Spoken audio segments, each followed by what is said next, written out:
So one of my favorite authors, probably my favorite author of all time, is Robert Greene. He's wrote some amazing books: 48 Laws of Power, 33 Strategies of War, The Art of Seduction, Mastery, The 50th Law. But his masterpiece for me, by far, is called The Laws of Human Nature.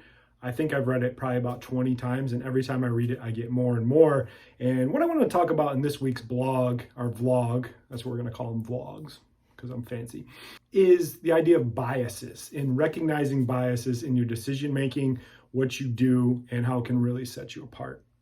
What's up, everybody? I'm Dr. Maggio, creator of the Peak Method and founder of the Soft Tissue Revolution, and I'm on a mission to make chronic injuries obsolete by helping people that are injured and in pain get properly educated and informed on their injury so they don't have to resort to pain pills. I did that a little abbreviated for that, but on these ones, this is my third one now of the vlog, and I've enjoyed making them. Today I want to talk about biases, especially in human nature. As I said in the intro, if you haven't checked out Robert Greene's books and his stuff, you're missing out. It is like a manual for going through life and dealing with people. Because at the end of the day, we have to deal with people. We got to deal with bullshit. We got to deal with nonsense, everything across the board. And this will help equip you to properly deal with people and just help yourself better too, not getting so worked up, not getting so frustrated, not worrying about the things that are completely out of your control. So the very first chapter of the book, he talks about there's 6 biases being a human. Number 1 is confirmation bias. Number 2 is conviction bias. Number 3 is group bias. Number 4 is appearance bias. Number 5 is superiority bias. And the last one is blame bias. So I'm not going to bore you by going through all of them, but they're really good. What I wanted to talk about today was blame bias, and we're all doing this. We see this out there all the time in society, specifically in the victim culture. You know, it's like, I feel bad for victims. Like, I truly do. Like, I feel bad for people that had horrible shit happen to them, and we should feel bad for them. But what we've done in society now is we've learned to celebrate and champion the victim. And it's like a badge of honor if you become the victim. Like, it never used to be like that. And people do things and go to different levels because they want to be a victim, because they think they're going to get feedback and just attention from that. And this is where that whole idea of like the blame bias comes in. So what is the blame bias? It's just you blame other factors for why you're not where you are in life. Like, maybe you're a fat shit. Maybe you don't take care of yourself. Maybe you're not as successful as you want to be. Maybe your relationship sucks. Maybe people don't find you attractive across the board. Like, all that stuff sucks. And I didn't mean to say fat shit, but you know, because fat shaming is very wrong too. I only say that because I used to be a fat shit, like a real big fat shit, like 100 pounds heavier than where I am now. So I guess I earned the right to call people fat shits because I've been a fat shit myself. So I digress.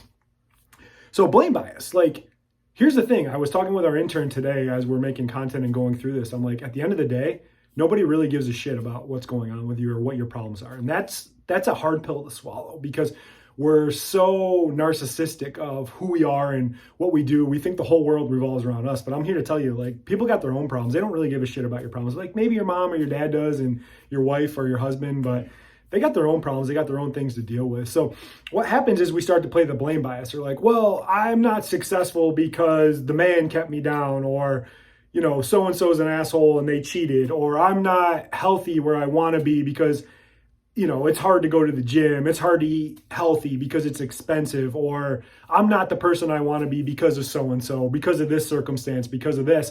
All that is a bunch of bullshit. It's a complete cop-out for where you are. At the end of the day, you know the type of work that you put in. You know how hard you've worked. You know if you've been disciplined. You know if you stick to the routine. You know that. You got to answer to yourself. But you can sit there, and what society's allowed us to do is be like, well, it's okay. It's not your fault. Like, especially now, they're like, oh, well, COVID hit. Like, that's not your fault. Well, we're all dealing with the same fucking shit. But it's how you respond and how you act. And people aren't doing that. They're just like, oh, woe is me. Well, this sucks. It's like, nobody cares. Because the people out there that are crushing it, kicking ass, it doesn't matter what the circumstances are. They don't play the victim. They're not blaming everyone else and blaming those circumstances. Yeah, you might have been put into a tough situation. Maybe you had shitty parents. Maybe you grew up poor. Maybe all that. But you know what? The beauty is you can always work your way out of that. But when you start making excuses for not being where you are, you're never going to get anywhere. I always say excuses are like assholes. Everybody's got one.